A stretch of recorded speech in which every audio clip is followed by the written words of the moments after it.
வங்கக்கடலில் புயல் உருவாக உள்ள சூழலில் தமிழ்நாட்டில் இன்று 9 மாவட்டங்களில் கனமழைக்கு வாய்ப்புள்ளதாக சென்னை வானிலை ஆய்வு மையம் தெரிவித்துள்ளது.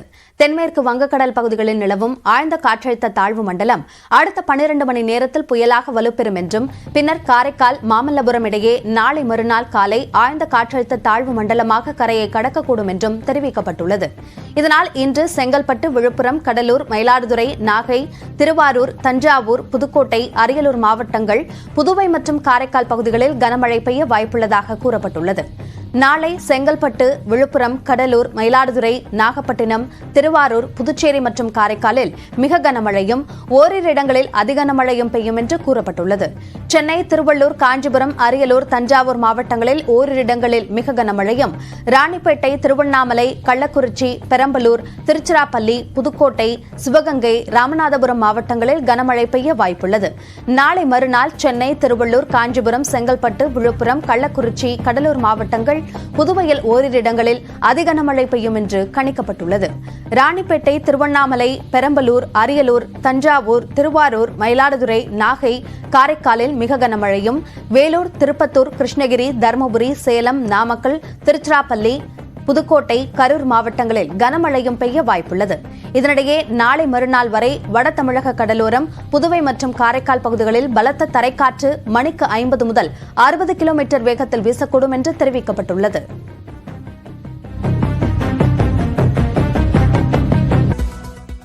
புயல் உருவாவது தாமதமானாலும் மிக கனமழை மற்றும் அதிகனமழை தொடரும் என்றே வானிலை ஆய்வு மையம் எச்சரித்திருக்கிறது. எந்தெந்த பகுதிகளில் மழை நீடிக்க வாய்ப்பு இருக்கிறது என்பதை இணையதள விவரங்களோடு விளக்குவதற்காக தயாராகிறார் செய்தியாளர் சடையாண்டி. இப்போ எந்தெந்த பகுதிகளில் இந்த அதிகனமழை அல்லது கனமழை பெய்யக்கூடும்? புயல் உருவாவதில் இருக்கக்கூடிய சிக்கல் என்ன? நிச்சயமா காயத்ரி, வங்கக்கடலில் நிலை கொண்டிருக்கக்கூடிய அந்த ஆழ்ந்த காற்றழுத்த தாழ்வு மண்டலமானது மிக மிக மெதுவாக கடற்கரையை நோக்கி நகர்ந்து வந்து கொண்டிருக்கிறது. அது தமிழ்நாடு கடலோர பகுதியை நோக்கிதான் நகர்ந்து வந்து கொண்டிருக்கிறது என்று இந்திய வானிலை ஆய்வு மையம் ஏற்கனவே தெரிவிச்சிட்டாங்க. ஒரு சில சமயங்களில் அது கடலிலேயே மையம் கொண்டிருக்கிறது. ஒரு சில சமயங்களில் 2 கிலோமீட்டர்லேருந்து 3 கிலோமீட்டர் வரை மிக மெதுவாக நகர்ந்து வடமேற்கு திசையிலேயே மிக மெதுவாக நகர்ந்து கொண்டு வந்திருக்கிறது அப்படின்றதையும் இந்திய வானிலை ஆய்வு மையம் தெரிவிச்சிருக்கிறாங்க. அது மட்டுமல்லாமல் அது மிக மெதுவாக நகர்ந்து வருவதன் காரணமாகத்தான் அது புயலாக வலுப்பெறுவதில் தொடர்ந்து தாமதம் நீடிக்கிறது. நேற்று மாலை 5:30 மணிக்கே அது புயலாக வலுப்பெற்றும் என்று இந்திய வானிலை ஆய்வு மையம் தெரிவிச்சிருந்தாங்க. தற்பொழுது இன்று மாலை 5:30 மணிக்கு அது புயலாக வலுப்பெறும் என்று தெரிவிச்சிருக்கிறாங்க. இந்த தாமதத்திற்கு மிக முக்கியமான காரணம் என்ன அப்படின்னா, அது அதனுடைய நகர்தல் மிக மெதுவாக இருக்கிறது. சரி, இப்ப மழையினுடைய அளவு, மழை எங்கு அதிகமாக பெய்யும் அப்படின்றத நம்ம பார்த்தரலாம்.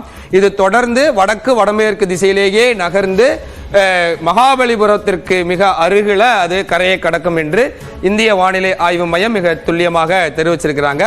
அது மிக அருகில் வர அதாவது நாளை மறுநாள் ஆகிய 2 தினங்கள்ல தான் தமிழ்நாடு கடலோர மாவட்டங்களுக்கு ரெட் அலர்ட் கொடுக்கப்பட்டிருக்கிறது. அதுல மிக அருகில் வருவதற்காக கிட்டத்தட்ட அடுத்த 12 மணி நேரத்திற்குள்ளாக கடற்கரைக்கு மிக அருகில் வந்துவிடும். தற்பொழுது 450 கிலோமீட்டர் தொலைவில் இருக்கு சென்னையிலிருந்து. நாளைய தினம் மிக அருகில் வருவதற்கு வாய்ப்பு இருக்கிறது. அதாவது 300 கிலோமீட்டருக்குள்ளாக நாளைய தினம் வந்துவிடும். அந்த சமயங்கள்ல சென்னைக்கு கீழே இருக்கக்கூடிய மாவட்டங்கள் விழுப்புரம், செங்கல்பட்டு, காஞ்சிபுரம், திருவண்ணாமலை ஆகிய நாகூர், கடலூர், நாகப்பட்டினம் ஆகிய மாவட்டங்களுக்கு நாளைய தினம் கன முதல் மிக கனமழை பெய்யக்கூடும். ஒரு சில இடங்கள்ல அதிகனமழை, அதாவது 21 சென்டிமீட்டருக்கு மேல் மழை பதிவாகக்கூடும் என்ற ஒரு எச்சரிக்கையை சென்னை வானிலை ஆய்வு மையம் கொடுத்திருக்கிறாங்க.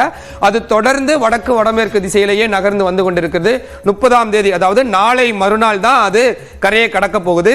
கரையை கடக்கும் போது அது புயலாகவே கரையை கடக்காது.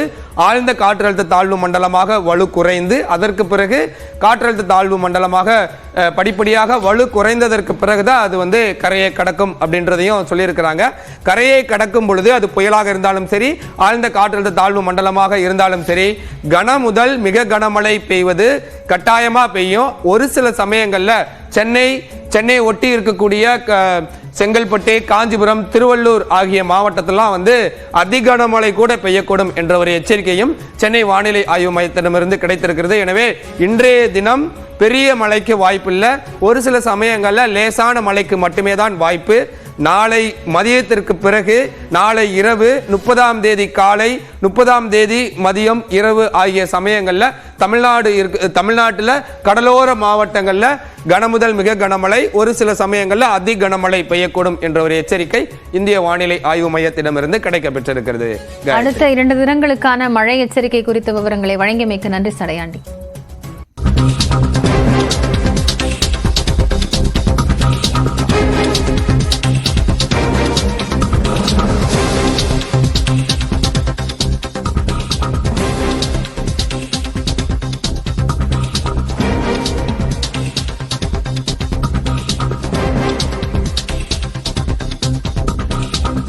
தற்போதைய செய்தி, நடுக்கடலில் படகு கவிழ்ந்ததால் தனியார் எண்ணெய் தொழிற்சாலையின் இறங்கு தளத்தில் தவித்து வரக்கூடிய மீனவர்களை மீட்பதில் தொடர்ந்து சிக்கல் நீடித்து வருகிறது. கடல் கொந்தளிப்போடு இருப்பதே இதற்கு ஒரு முக்கிய காரணமாக சொல்லப்படுகிறது. கூடுதல் விவரங்களை செய்தியாளர் பிரேமிடம் கேட்கலாம். பிரேம், இதுவரைக்கும் என்னென்ன முயற்சிகளை மேற்கொண்டு இருக்கிறாங்க? இந்த மீட்பு பணி அப்படிங்கிறது எதனால சிக்கல் ஏற்பட்டிருக்கு?